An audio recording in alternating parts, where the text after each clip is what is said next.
শুভ দুপুর। দেখো বাজার ঢেলেছি, তাই কী কী বাজার এনেছে, পেঁয়াজ কলি এনেছে, মূলো এনেছে, পেঁপে এনেছে, মটরশুঁটি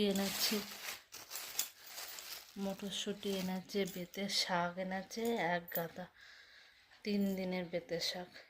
আজকে একটু অল্প করে করব। আর বিট গাজর এনেছে, ছিম এনেছে, আর শাক আলু এনেছে 1 গাদা, লঙ্কা এনেছে প্যাকেটের, ঢালিনি। এই হলো আজকে বাজার। ফ্রিজে ঢুকিয়ে রাখবো এখন। ছিম এনেছে,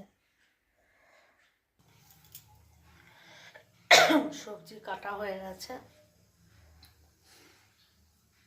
বিট গাজর তরকারি হবে, আলু ভাজা হবে, পেঁয়াজ কলি ভাজা হবে, আর বেগুন দিয়ে বেঁতে শাক হবে। ডাল সিদ্ধ হয়ে গেছে। বন্ধুরা এই পর্যন্তই থাকলো। রান্নার পর আবার দেখা হচ্ছে। সবাই ভালো থেকো।